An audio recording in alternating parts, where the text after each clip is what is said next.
नमस्कार, आगाज टाइम्स देख रहे हैं आप। मैं हूं आपके साथ पलक शर्मा।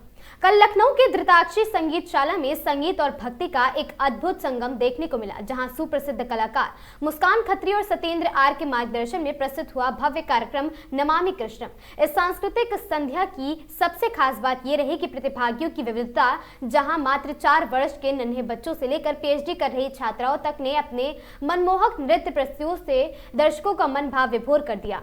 कृष्ण भक्ति भाव, ताल और लय से सजी इस प्रस्तुति ने हर उम्र के दर्शकों को मंत्रमुग्ध कर दिया। आइए सब जानते हैं इस विशेष कार्यक्रम नमामि कृष्णम को लेकर मुस्कान खत्री और सत्येंद्र आर ने आगाज टाइम से खास बातचीत में क्या कुछ कहा, सुनिए।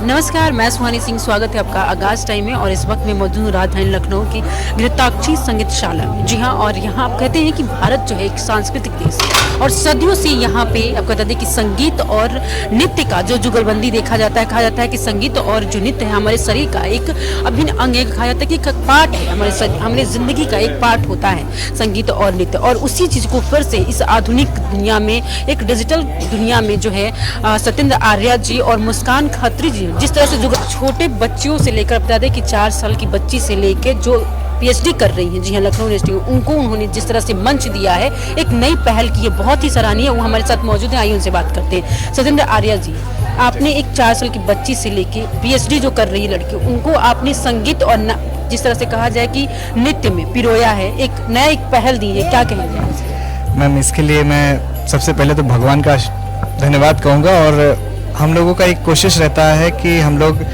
हर वर्ग के लोगों को एक जो भी हम लोगों ने अपने गुरु से सीखा है और गुरु शिष्य परंपरा में हम लोग ने जो सीखा है उस परंपरा को आगे बढ़ाना है। हम लोग के गुरु ने अपने गुरुओं से सीखा था और वही चीज़, वो परंपरा हम लोग लेके चल रहे हैं। भारतीय संस्कृति और हमारी धरोहर है भगवान राम, भगवान कृष्ण, दुर्गा माँ, इन सब के आज के यूथ को इनको जानना चाहिए, इनको समझने की बहुत ज़रूरत है। तो इस मंच के माध्यम से हम इन आगे आने वाले जो युवा पीढ़ी हैं और लोगों हैं उनको एक संदेश देते हैं कि जो भी हमारी संस्कृति है, हमारी जो विरासत है, उसको जाने और वो समझे।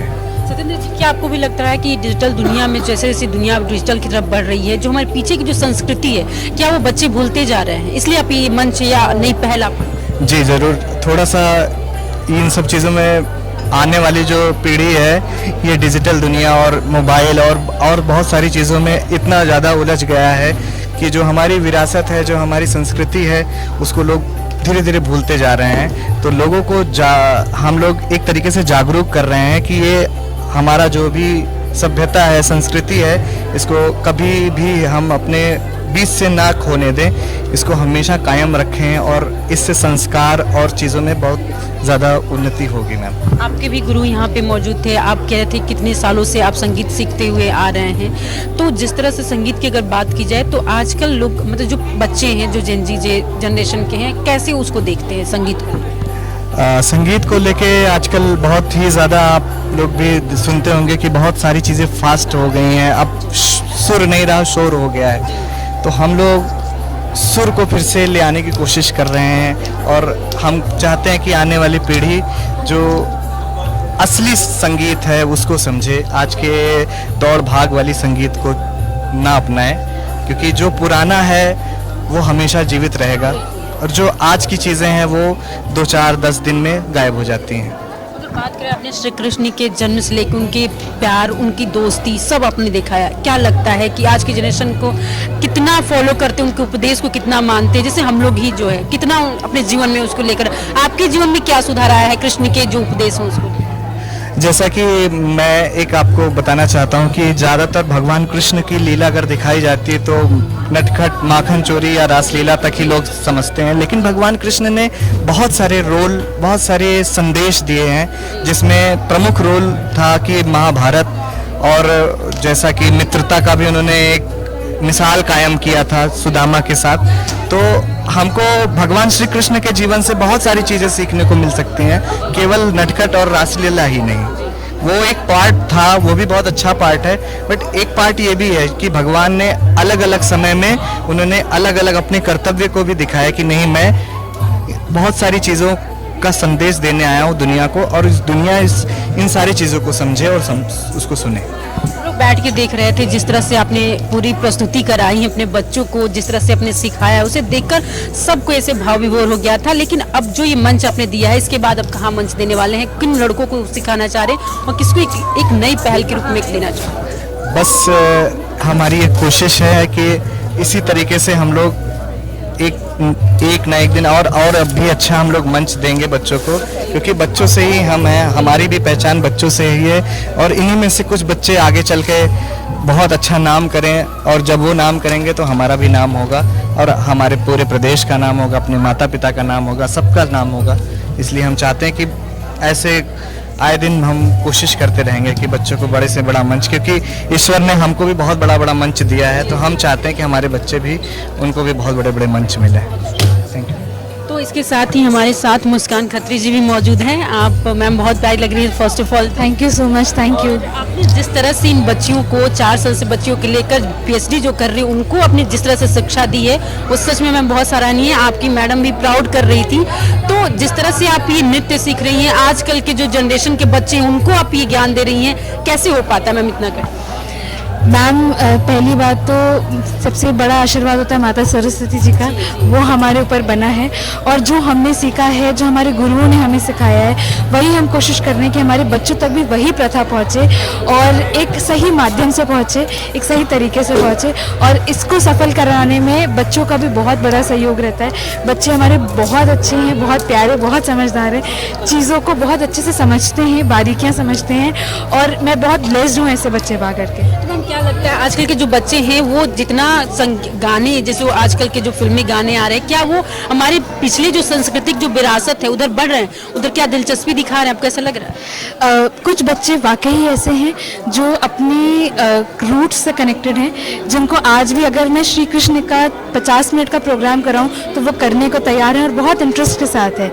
और यही एक माध्यम, एक संगीत और नृत्य एक ऐसा माध्यम होता है जिससे हम बच्चों को अपनी रूट से कनेक्ट कर सकते हैं, अपने अध्यात्म से कनेक्ट कर सकते हैं, अपने कल्चर से कनेक्ट कर सकते हैं। आपने श्री कृष्ण की दोस्ती दिखाई, प्यार दिखाई, तो इससे आपके जो बच्चे हैं उनमें क्या बदलाव होगा? ये जो दुनिया को मतलब आप देखना चाहते हैं कि दोस्ती और एक प्यार दोनों अलग अलग होता है, लेकिन दोनों का भाव और प्यार एक ही होता है, तो उसके बारे में आप क्या?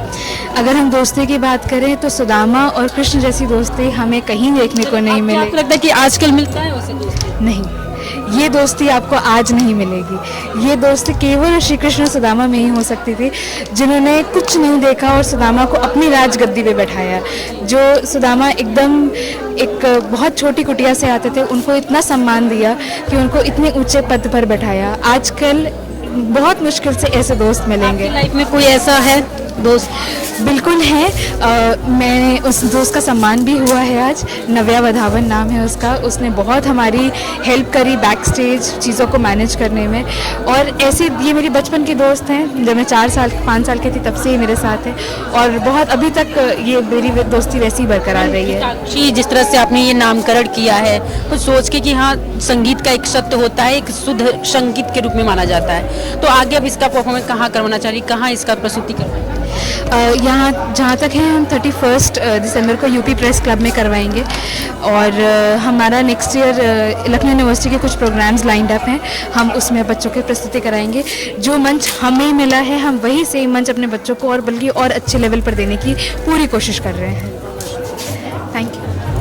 तो ये थे हमारे साथ सत्येंद्र आर्या जी और मुस्कान खत्री जी, जिन्होंने इस घृताक्षी जो संगीतशाला है उसको शुरुआत किया है। उन बच्चियों को मंच दे रहे हैं जिनको पूरी तरह से मंच एक अच्छी तरह से नहीं मिल पाता है। वो एक नई पहल निकाले हैं कि जो हमारी पुरानी विरासत है संस्कृत और नृत्य का, उसको आगे लेकर बढ़ा रही है। तो इस कहीं ना कहीं बता दें कि सराहनीय कार्य है। और आज तमाम यहाँ पे 200 से 300 लोग मौजूद थे। सबका यही था कि हमारी जो पुरानी विरासत है वो फिर से एक नए मंच के रूप में लौट रहा है। तो आइए और तमाम जो बच्चियाँ जो प्रस्तुति की है उनसे भी बात करते हैं। घृताक्षी जो आपका संगीतशाला है उसमें जिस तरह से आपने प्रस्तुति की अपना सुदामा का किरदार निभाया, वाकई में बहुत सराहनीय था। हम लोग बैठ के देख रहे थे, रोना आ गया।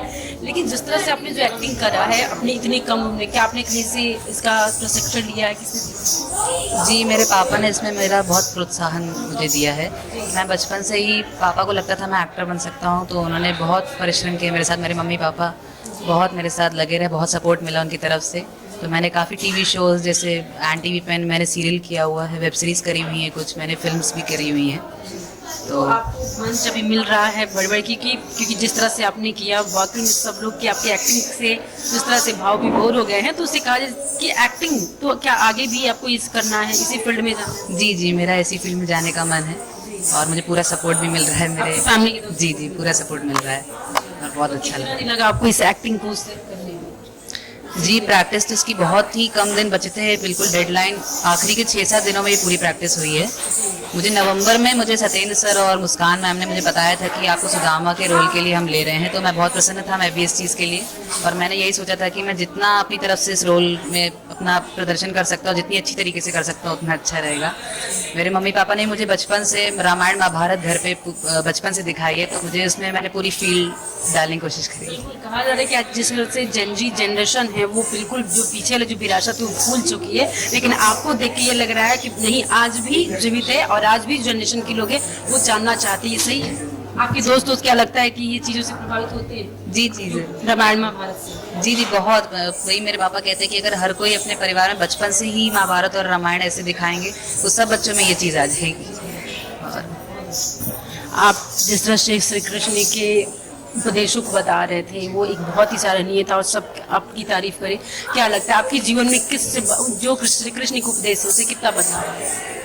इससे पहले दरअसल श्री कृष्ण का रोल मैंने राजभवन में किया था।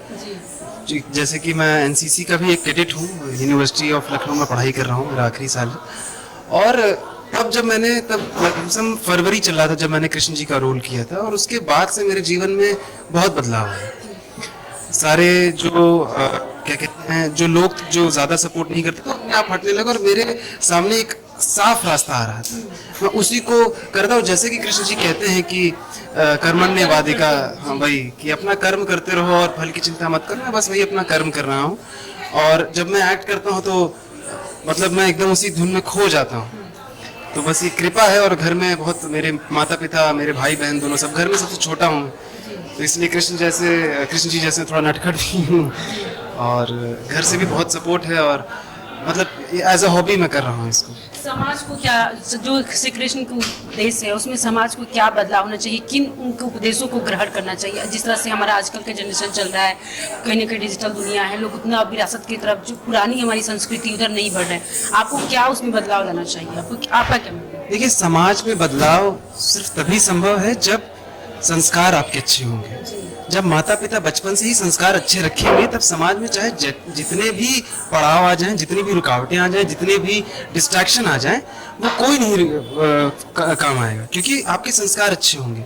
अब जैसे मेरे संस्कार बहुत अच्छे हैं, मैं बड़ा हुआ, मेरे ही टाइम में तो ये सब आया है, डिजिटल सब कुछ। मैं 2005 की पैदाइश है मेरी, मेरे टाइम में गेमिंग, ये सब कुछ आया है, मगर मेरे संस्कार इतने अच्छे थे, मेरी सराउंडिंग इतनी अच्छी थी कि मैं कभी उस दूसरी पड़ाव में गया ही नहीं। मेरे जो संगति है वो भी बहुत अच्छी है, जो मुझे बढ़ावा देते हैं और जो साथ ही साथ मतलब मेरे साथ रहते हैं। तो समाज में बदलाव एकमात्र उससे आ सकता है, वो है संस्कार अच्छे होने चाहिए। संस्कार जो है इन तरह से जो हम करेंगे नाटक, जैसे श्री कृष्ण के, राम महापुरुष, उनका करेंगे, तो क्या लगता है कि बच्चे सीख पाएंगे? ये जरूरी है जो एनुअल फंक्शन होता है। एनुअल फंक्शन देखिए क्या होता है कि जब पूरे साल बच्चे मेहनत कर रहे होते हैं, तो उनको चाहिए होता है कि वो जो मेहनत कर रहे हैं वो उनके माता पिता देखें, उनके माता पिता को लगे कि हाँ, हमारा बच्चा भी सीख रहा है, कुछ अच्छा चीज कर रहा है। और एनुअल फंक्शन एक सबसे बेहतरीन और अच्छा मंच है साल में एक बार, जहाँ पे व्यक्ति जो भी पूरे साल में सीख रहा है वो अपने माता पिता और जो भी गेस्ट हैं उनके सामने प्रदर्शन करने के लिए। जी, तो आइए और भी हैं, उनसे बात कर ले। आपने भी प्रस्तुति की थी, गोपियाँ बनी थी, आप लोग जिस तरह से डांस किया, जो मंच मिला, क्या कहना चाहिए? जी एक्चुअली ये अपॉर्चुनिटी काफ़ी अच्छी थी। मैं बेसिकली कथक डांसर हूँ, तो बहुत usually being from a middle class family opportunities कम मिलती है। एंड जैसे होता है ना कि parents just usually don't support their kids कि आप इस लाइन में जाएं, but like to my perspective जो मेरे पेरेंट्स हैं दे आर वेरी गुड। जब मैंने उनसे बोला था कि मुझे कथक में रुचि है and I want to participate, तो दे सपोर्टेड मी। एंड जब मेरा स्टेट में सिलेक्शन हुआ था कथक परफॉर्मेंसेस स्टेट कंपटीशन में, देन माय फादर सॉ कि ठीक है इसमें थोड़ा सा वो है, तो he also started motivating me. और फिर उन्होंने भी मुझे बहुत पुश किया टुवर्ड्स की ड्रीम्स को परस्यू करने के लिए। जी। और भी जगह आप लोग प्रस्तुति करते हो कि ये फर्स्ट टाइम था आपका? नहीं, और भी जगह हम करते हैं घृताक्षी म्यूज़िक स्टूडियो के थ्रू, अलग अलग जगहों पे, LU में, IT में, यहाँ पे। ये तो हमारे यहाँ स्टूडियो का एनुअल कॉन्सर्ट था। तो अगले बड़े मंच पे भी जाने की तैयारी है, और या जिस तरह से कहा जाए कि डिजिटल दुनिया में क्या आपको लगता है कि इसका मंच बड़ा आपको मिल सकता है? क्योंकि आजकल के जिस तरह से लोग फिल्मी दुनिया की तरफ बढ़ रहे हैं, जो हमारी संस्कृति है, जो विरासत है, उसको छोड़ रहा है, तो आपको क्या कहना है? जी एक्चुअली मैं ये कहना चाहूँगी कि लोगों को यूजुअली लगता है कि हमें और मॉडर्नाइट की तरफ बढ़ना चाहिए, बट टू बी ऑनेस्ट जहाँ तक हम अपनी संस्कृति की तरफ बंधे रहेंगे, बिकॉज मॉडर्न होने वो उनकी लाइक अमेरिकन जो कल्चर हम फॉलो करते हैं वो उनका कल्चर है, और वो अपने कल्चर को नहीं छोड़ते हैं, तो हम उसकी तरफ और आकर्षित होते हैं कि हमें उनकी तरफ जाना है। तो अगर हम अपने धर्म को और अपने कल्चर को ऐसे बांध के रखेंगे जी, तो बाकी जो लोग होंगे they will also get inspiration, और वो भी इंटरेस्ट लेना स्टार्ट करेंगे कि इंडियन कल्चर और जो भारतीय माइथोलॉजी है उसमें they will start taking interest, और फिर उनको भी इस चीज़ में रुचि रखने के लिए ज़्यादा इच्छुक होंगे वो लोग। आप क्या कहेंगे? आप एक जनरेशन से आ रही है जो पूरे डिजिटल दुनिया में छाए हुए हैं, आगे बढ़ रहे हैं डांस, लेकिन आप जिस तरह से एक हमारी संस्कृति को पेश किया, मंच पे दिखाया, उन छोटे बच्चों को आप दिखाना चाह रही है कि हाँ आप भी संस्कृति की तरफ बढ़ सकती हैं, आपको कितना प्रेरित करता है, कितना अच्छा लगता है पुरानी विरासत? वैसे तो मतलब हमें हमारे रूट्स से हमेशा जुड़े रहना चाहिए। एक जेनजी, एक लिमिट्स तक जेनजी ठीक है, पर हमें हमारे रूट्स से जुड़ा रहना चाहिए। जैसे आजकल के लोगों में ये है बहुत कि मतलब हर चीज़ बहुत उड़ के कर रहे हैं वो लोग, और हम लोग को मतलब ऐसे रूट्स से जुड़े रहना चाहिए, और ये सब चीज़ें। हाँ जी। कैसा लगा आपको ये? बहुत अच्छा लगा, बहुत कॉन्फिडेंस भी आया अंदर से। देखा बहुत अच्छा आप लोगों ने किया, और आगे के लिए बहुत बेस्ट। Thank you. तो आपने देखा किस तरह से यहाँ की जो छोटी छोटी बच्चियाँ हैं वो हमारे संस्कृति की तरफ बढ़ रही हैं, हमारी संस्कृति को बड़े मंच पर प्रस्तुत करना चाह रही हैं। उनका यही कहना है कि जो हमारे जनरेशन है जिसमें डिजिटल की तरफ आगे बढ़े, मॉडर्न की तरफ आगे बढ़े, लेकिन मॉडर्न एक हद तक सही रहता है, लेकिन जो हमारी संस्कृति है उसको भी हमें आगे बढ़ाना चाहिए और उसको साथ लेकर चलना चाहिए। तो आपने देखा किस तरह से आपको गीतांजलि में जिस तरह से प्रस्तुति हुआ, जिस तरह हमारी संस्कृति को दिखाया गया, वो एक बहुत ही सराहनीय है, और आगे भी इसी तरह हमारी संस्कृति को एक बड़े मंच मिले, क्योंकि हमारा जो संस्कृति है वो दबने वाला नहीं, आगे बढ़ने वाला है। इस खबर में बस इतना ही। ऐसी खबरों से लगातार जुड़े रहने के लिए बने रहें हमारे साथ और देखते रहें आगाज टाइम्स।